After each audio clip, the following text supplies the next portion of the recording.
Welcome to All Things Moore County, Moore County's weekly radio show highlighting the many facets of the Sandhills. That includes real estate, lifestyle, community and neighborhoods. And now from 4 Properties, here's your host, Bill Sahadi.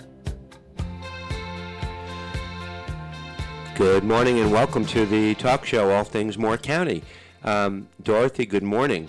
Good morning, Bill. I'm going to fight through a little bit of a cold today, so you have to bear with me. Okay. And my guest is going to have to bear with me, who is Laura Kurtz.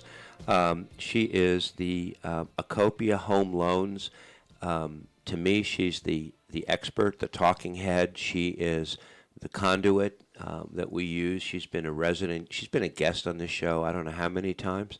Lots of times. But we're going to talk shop with Laura because she's very articulate.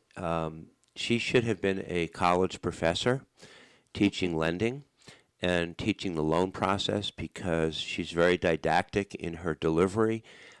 She explains everything so clearly, and she's got a great radar detector that I think is part of her DNA, which allows her to speak to other people's listening. And that's an art that a lot of lenders should master, and you do. I'm not complimenting you. I'm telling you the truth. So 2025, I think a lot of people are having a hard time getting out of the gates this year, even though we're here at the end of January. But I think people will start to get the rhythm. For the last 2 or 3 years, we've been in a quirky, stressful real estate market due primarily to low inventory, high buyer demand, demographic groups from all different ages that are moving into Moore County for different reasons, and interest rates that are different than they were 5 years ago. So in order to reduce some of the stress that the buyers feel, and this is really a show for the buyers, the loan process can be unnecessarily stressful, right? If the buyers don't fully understand the process from day one, and you are on that side where you do a lot of teaching and coaching and mentoring. But for some, it can be smooth as silk and seamless and expedient and quick. But for others, not so much. And I don't know if it's that our buyers aren't 100% coachable, or I think the younger buyers probably are because maybe it's their first. I bet your first-time buyer is easier to coach than an experienced buyer who's... Certainly. Do you think? Certainly. I think they're more excited about the process. They're excited about being a first-time home buyer. So if you send them a list 100 pages long, they're excited to get it accomplished in most cases. Right. Mm-hmm. And they, a lot of the younger buyers, the inexperienced buyers, will do exactly what they're supposed to do. They're excited. Yes. They're buying their first home. There are so many stages to the loan process that dictates the time frame. Yes. And, people always want to know when they're making an offer on a home, well, what closing date should we use? Well, it depends. It depends on the type of loan, right? I mean, you have a lot of variables that you have to work with. Many variables. Right. What are the things that most concern you when you get a contract, when you look at the contract and you're trying to determine the due diligence and closing dates? What are the red flags you look for? What are the things that you need to hyper-focus in on? The first thing I put my mind to is what the personality type is of the borrower that we're working with, and understanding what their likelihood is on responding in a timely fashion to meet the timeline. So, of course, I look at the sales contract date that it was signed. I look at the date that the closing date. I glance at the due diligence, but our job as the lender is just get things done as promptly as possible, Right. regardless of those dates. We just keep them in mind as we're building our process. So, but isn't the due diligence date important in terms of getting the appraisal back? Yes, it is to the whole contract process, but if I am keeping an eye on the people's personality and finding a way to inspire them to respond quickly Yeah. so we can meet the timeline to be able to order certain things, that will keep that due diligence date more prompt. It will be more likely to meet that date.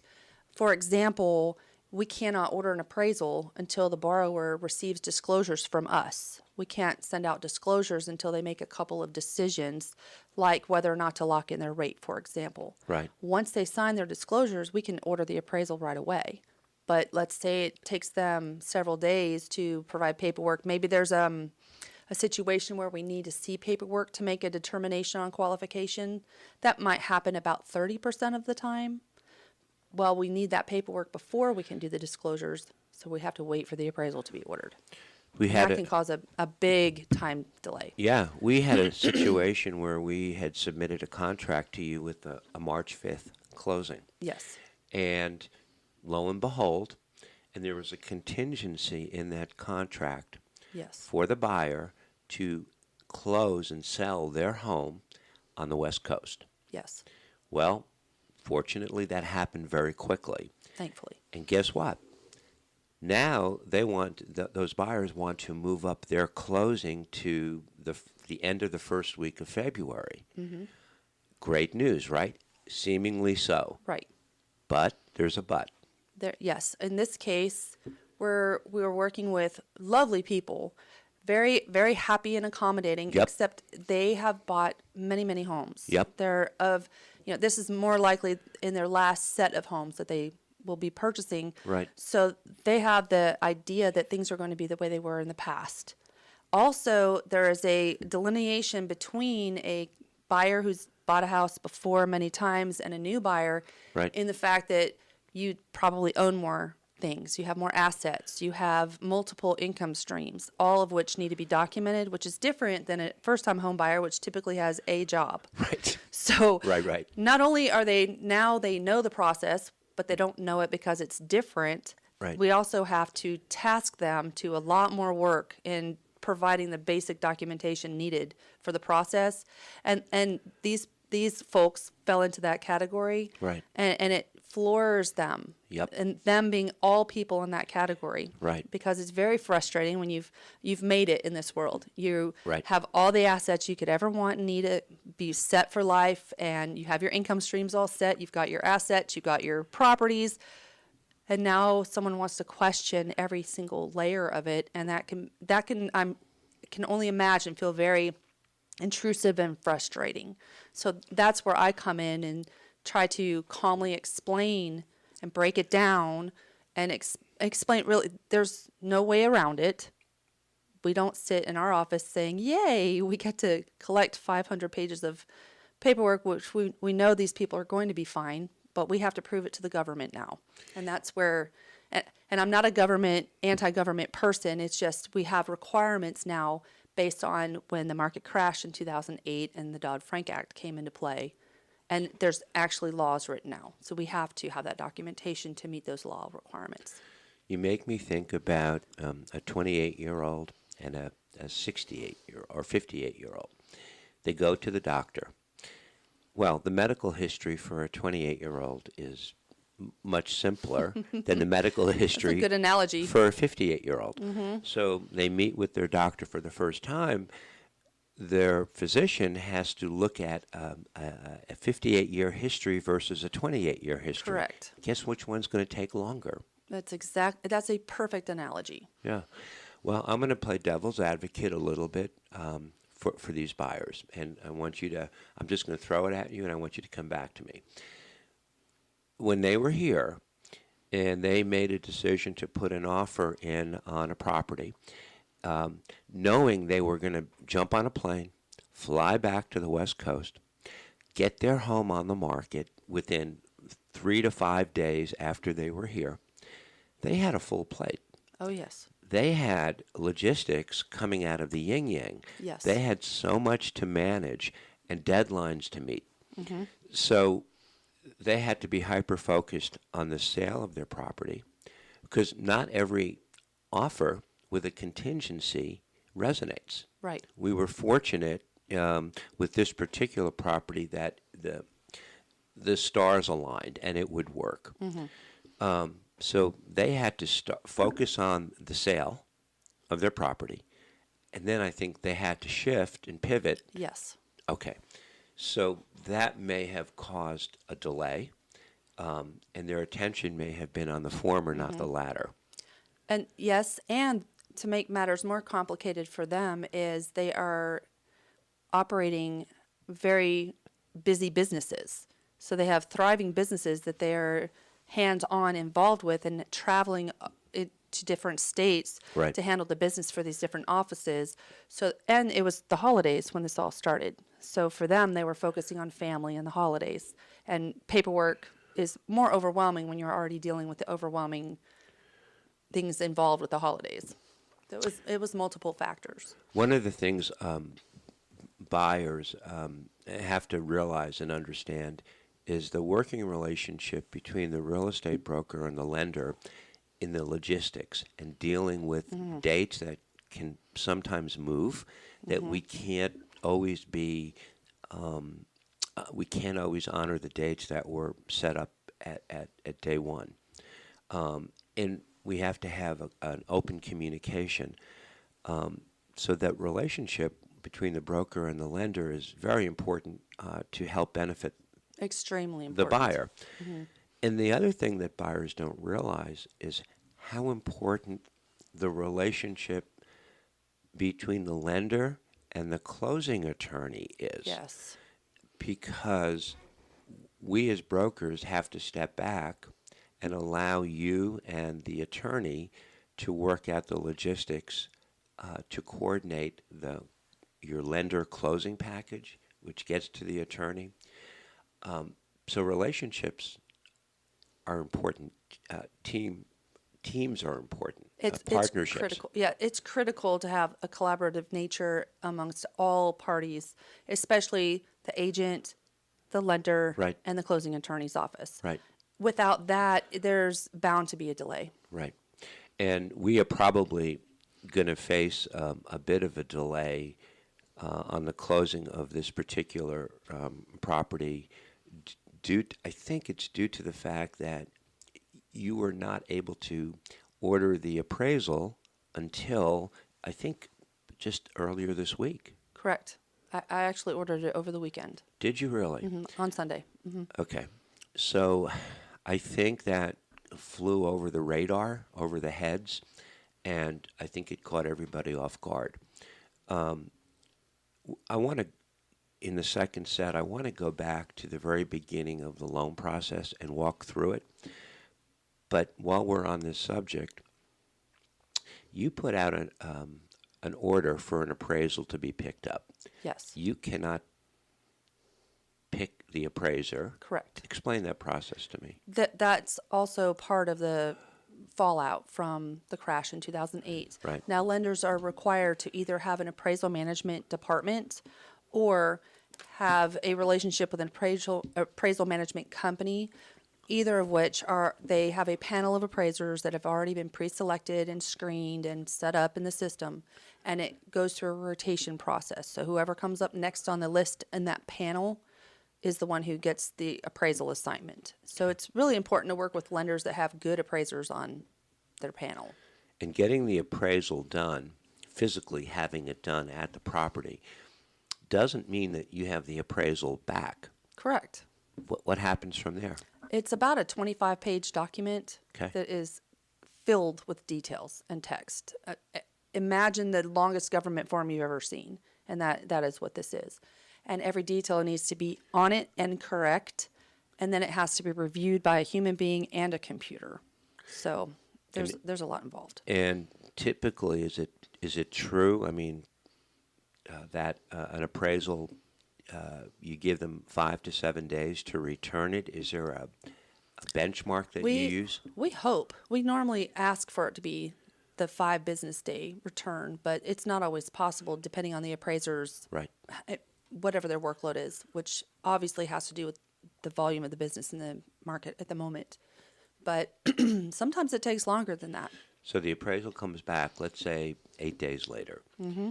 Then it has to go through a review, Yes. a lending review. Yes.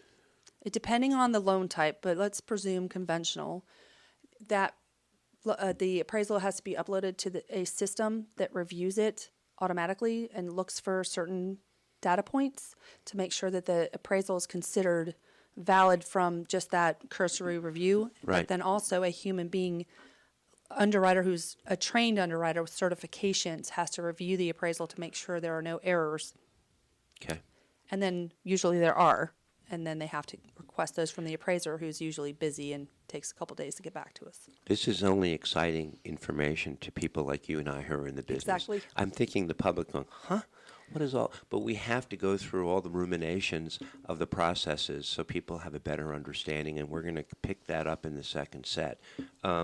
My guest is Laura Kurtz. She is to me Acopia Home Loans. She's a mentor, a coach. She's, for my money, the most knowledgeable lender in the area, and we love to work with her. This is All Things Moore County. We'll be right back.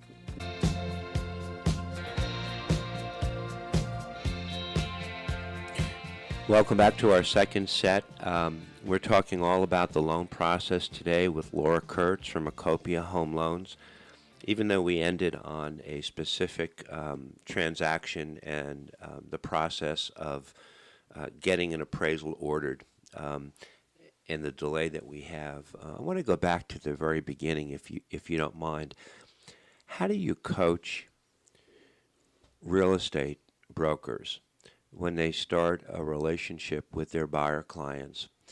Because we are always telling them, yes, let's go look at homes, but let's get pre-qualified. Without being pre-qualified these days, an offer doesn't carry as much. It doesn't have the same the meat to it. And today's sellers want to know whether it's a conventional or VA loan, FHA, USDA, is the buyer qualified to purchase the home? So you're a big advocate of getting that process started from day one. Yes, huge advocate. The most important thing in the process, I think, is vetting the person up front for their benefit. That's right. It's primarily for their benefit, because without knowing what they can and cannot do, it puts them in a bad position to fall in love with the home they may or may not be able to purchase, or not to prepare them for what to expect on payment. There's so much misinformation out there. It's better for them to talk with an expert. So when we introduce the buyer to you to go through that process, walk me through how that process works. Nowadays, most people, they'll either call and we'll have a short conversation. I answer whatever questions they might have. Many people don't have questions yet. They just are interested in getting the pre-qualification done. Right. Now, our company has an app that we can set up for them. The real estate agent can also participate in that at no cost. It's very simple. And the client can either apply on the app on their phone or on the computer. We can do it over the phone, but they still will have to go on the system to complete the consents and the verifications.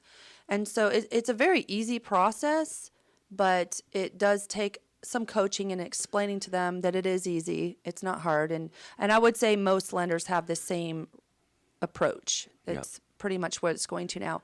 And the reason for that is very important. It's a secure way to obtain the information and have it stay in a secure place. You really don't want a loan officer that might be on the run that day writing your social security number down, your date of birth down, any of your private information. Right. It is best being done right there in the app. But if you need the help, we can do it the old-fashioned way. Sometimes I've noticed you can turn a pre-qualification letter around in 24 hours. Sometimes it takes you 4 to 5 days. Sometimes we can do it in 15 minutes. Why? Why the delay? It depends. So if we'll start with the longest. If it's a self-employed person, especially if they have multiple businesses or multiple properties from which they derive income, Yep. we have to review their tax returns and follow all the rules of the loan type of, what is the income that they have on this property, or what is the income they have that we can qualify them as having. It's not just the net amount that shows on the tax returns. There's a formula to it, so we have to run the formula, and it's very complicated. It's like an accountant doing taxes. Okay. It's very similar to that. So many of us loan officers who've been in the business a long time can do it, but we at our company have an underwriter that specifically does that, and we prefer it to be done that way because once she puts it in the system, Yep. it's set, and we know that once the file goes to underwriting, it's not going to be, oops, wait, the loan officer missed this or wasn't sure of a data point and it kind of messed up the calculation. So it's better to just be very specific. Yep. But that part of the process takes about 24 hours, Okay. which isn't terrible, but the part that's hard is getting the documentation. Go back to the 58-year-old versus a 28-year-old Yes. at the doctor's office. Yes. The older you are, the more you have, the longer it could take. Yes. We tell all our buyers when they are applying, put everything out there. Yes. Don't withhold anything you think you're going to be able to hide, Correct. because if you do, it's going to slow the process up, because you guys are like the CIA or the FBI. You're going to find it. Right. And if the loan officer doesn't find it, and if the processor nor underwriter find it, there's fraud guard systems out there that we have to enter in information. Right. And it'll trigger whether or not there's something out there like another property owned in your name or under your social, for example, or tax debts that weren't showing on credit report. Okay. There's systems for us to look for that information, and it'll probably come up anyway. So we may as well try to mitigate it at the beginning. Okay. What about the statement that we make sometimes to our buyers? They've got their pre-qualification letter in hand. They identify a property. We submit an offer. It gets accepted. You have a ratified contract. Here's what we say to them, and if I'm wrong, correct me. Okay, from this point on, I'll handle the inspections and get all that set up for you, and your number one job right now is to do and submit everything that the lender asks in as timely a way as possible. Just Yes, that's perfect. And I take that and drill down a little further as I bring my processor into the process at that Okay. point. Okay. I introduce the processor to the client by mention okay. as early on as I can without it being so early they'll forget. Because we usually tell every client everything, but we can't expect a client to remember how does this loan process go. Well, explaining it to them does not mean they can pass a test on the process right then. So that's why we still have to be the guide through. So at that point, I say my processor, who here at Acopia at Summer Wade, she's wonderful, very user-friendly, very follows up to a T. Yep. She never argues, never does anything other than be pleasant. But I tell the client and the agents, she's in charge. Right. Everyone thinks loan officers are in charge or underwriters or no, my processor is in charge. If you get the paperwork to the processor, she will get it to where it needs to be. Okay. So without Summer, our processor, we get nowhere. And she is the person who will communicate with me, with the real estate agent, you, with the borrower, with Cammie, the closing attorney's office, the homeowner's insurance agent. She's the crux of everything. And so we need to make sure she's properly prepared. And I'm there just making sure all the pieces get to her and making sure that the rate and the fees are as stated. And if there's any changes, I communicate. But really the person driving the whole process is the processor. Right. So if you're making requests of your buyer client, that's a request that could be coming from the processor or the underwriter. Yeah, it's almost always the underwriter, or if it's before I've turned the file in or before the contract has been ratified, that's me knowing likely what is going to be needed for underwriting. I call it pre-underwrite the file, although that's not technically what's happening. Right. I like to think ahead. So sometimes my style is to ask for not a lot more, maybe 10% more than what might be needed, Right. just to be sure, because it's less taxing than the back and forth later on in the process. So what do you say to the buyer after your consultation, and you say, I need these 8 documents from you within the next 2 to 3 days? They send them to you. Mm-hmm. The buyers think they're done.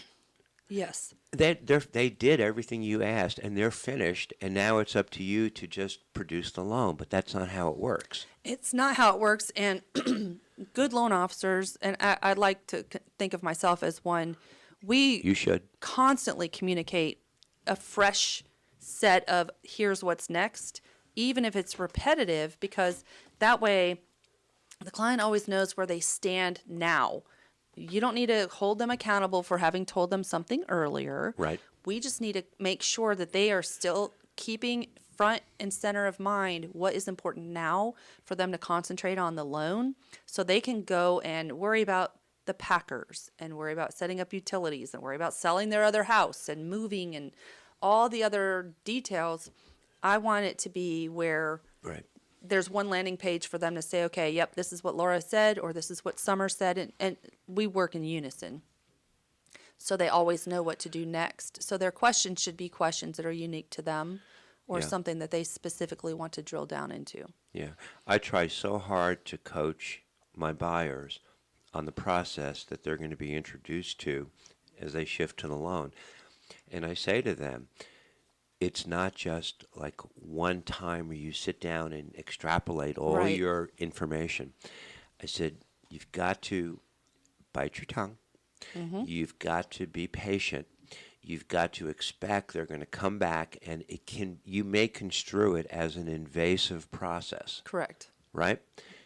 But it's not that they're trying to be invasive. You have to meet certain criteria to issue that loan. And that's where all the second and third and fourth requests come from. Yes, and I think it's very helpful when the agent does that, because I think the tendency for people in the loan process, you're dealing with their money, Right. you're dealing with their home, their emotions, which then bleeds over with their children, their pets, their parents. Everything is involved in this transaction for them. So the idea that one more document or 3 more documents are being required puts them in a state of mind that it might not get approved, Okay.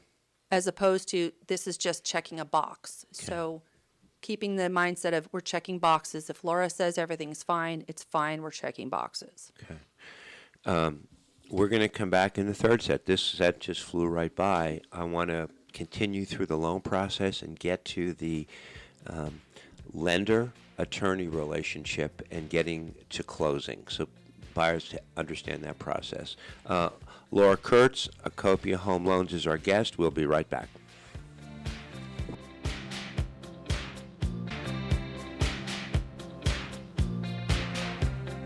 Welcome back to our third and final set with Laura Kurtz from Acopia Home Loans, talking about the loan process. We ended the second set talking about all the documents that you ask of the buyer, and the asks sometimes are generated by your processor, your underwriter. They need to be fulfilled. So let's say we get all that in. You've got your file. You've got everything you need. You order the appraisal. So the appraisal comes back and everything is good. It meets value. You then move to the next step. There is a process sometimes where the appraisal does not come back at the contract price. Correct. And we then have to go back to, if I get a call and I'm representing a buyer, we have a process in place where we have to possibly appeal the appraisal. Mm-hmm. By supplying additional comps, both the buyer and listing agent. And sometimes that teamwork can work. I would say the process is about 30% of the time it's successful and 70% it's not. I agree. Is that about right? Yes. Okay. But we're not going to get too much into appraisal shortfalls today, but for the purposes of the point of the show, the appraisal comes back and everything is okay. From there, we get out of the due diligence period and we move towards the closing. and the attorney has got to have the title work done for the buyer on the home that they're buying, and you as the lender require that information. Yes. Okay. And that is a precursor to moving towards putting together your final closing disclosure? Yes. Take me from that point on. Yes. So we actually order the title roughly at the same time we order the appraisal. Usually it's pretty early in the process. And typically speaking, we get the title work back a couple of weeks before closing, which Right. is perfectly fine. And our people are working in the background with underwriting to clear any final conditions, gather up, for example, the homeowner's insurance policy, maybe some trailing documents that weren't provided up front, maybe like a sale of their current home. They received the signed closing documents from that. Right. Things like that for us to be able to get it clear to close. The title from the attorney is one of those items. Once we have that clear to close, we feel golden, but we're not yet golden. We're just golden-ish. Okay. Means underwriting, we're done with them. Okay. But we still have to work with the closing attorney to get the final closing disclosure done and sent out within the proper timelines. And we could go over the timelines, but it's important. But the most important thing to know is when you receive those documents to e-sign from your lender, Right. move on it quickly. Even if those documents are not 100% accurate. Absolutely. Explain that. When you're signing the document, it says on there at the signature line that you're acknowledging receipt of a copy of that version. Okay. So it's not contractual. You're not signing away saying, okay, if something's wrong, I'm okay with it. At closing is when the final version that has already been looked at by the agents, Yep. by the lender, by the loan officer, by the loan officer's closer, who is the one who's building the document, and the closing attorney. And so the final one gets signed at closing, but the other ones are just there for disclosure purposes. And the purpose of these disclosures is so that there's an opportunity and time, that 3 days, to work out any of the details. Okay. That is the whole purpose of the 3 days. Right. It's okay that it's not perfect. You're supposed to vet it to make it perfect. And let's assume that that closing disclosure is 100% accurate. It's not the final disclosure that the buyer is going to sign on closing day. Correct. You have to submit that closing package to the attorney, Yes. and then what happens? So we send that electronically to the closing attorney. Right. They have to print out the documents, Right. and they add some of their own legal documentation that only the lawyers can produce. And additional expenses. Yep.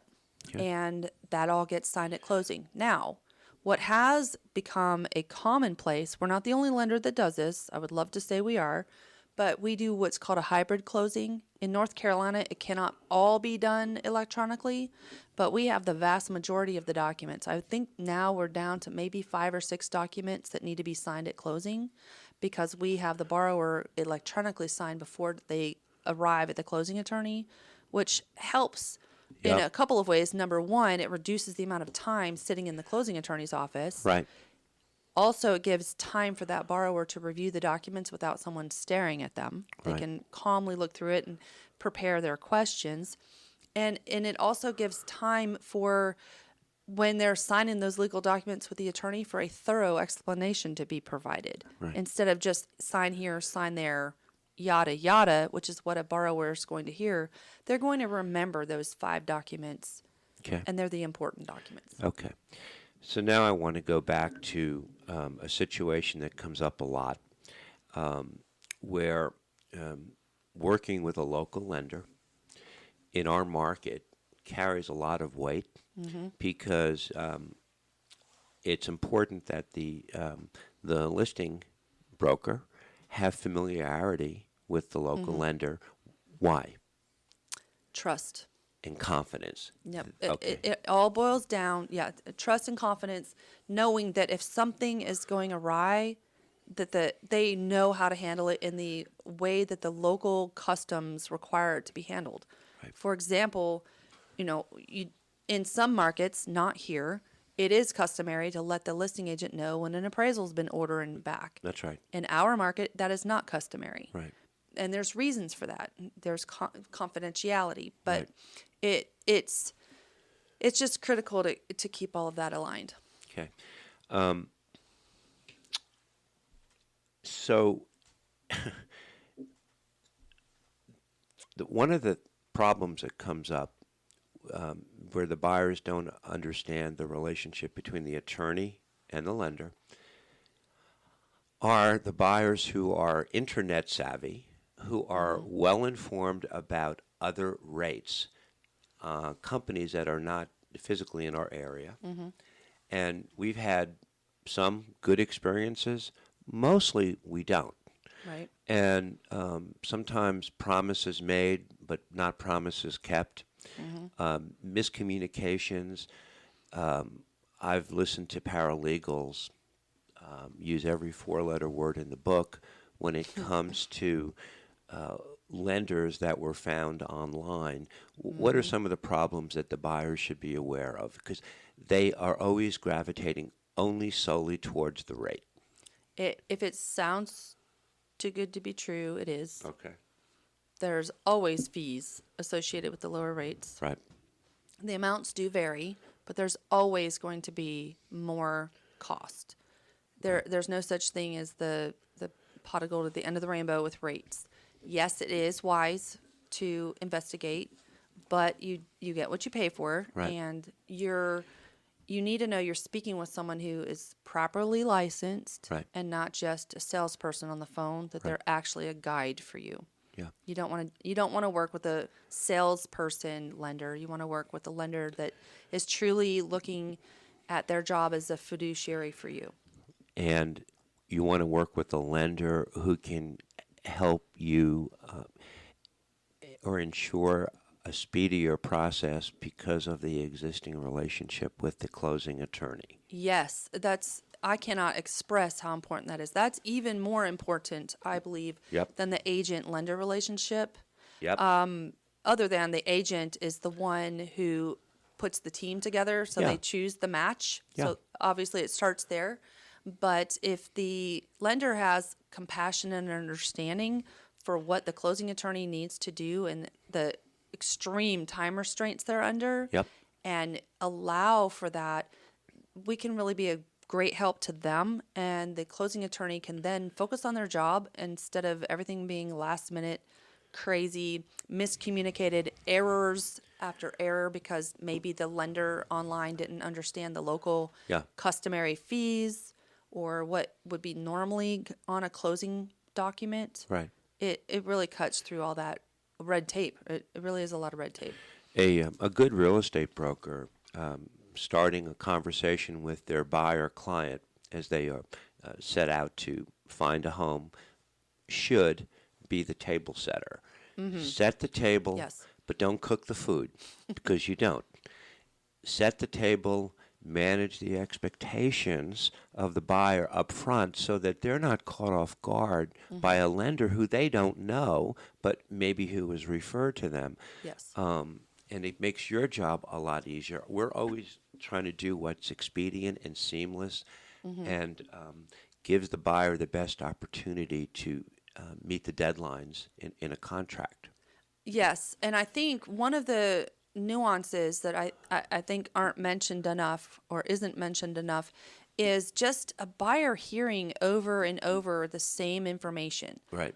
You're going to be applying online in an app, but you have a human being. Right. If you say that Right, to right. them and then I say that to them and then they experience that, all of a sudden the confidence grows Yeah. because what they were told was going to happen happens. And using that approach with everything. Yeah. So one of the strengths of you as a lender is your ability to counsel, to advise. You're not, in my mind, and I tell people this, you're not a seller of a product. You guide them so they can make informed decisions. You give Correct. them choices. You're not trying to, like some of these internet lenders I've listened to, I've heard, I mean, they're out there trying to punch numbers and stick holes in a lampshade and say, oh, got this one, got this one. That's not what it's about. People need to have someone they can talk to.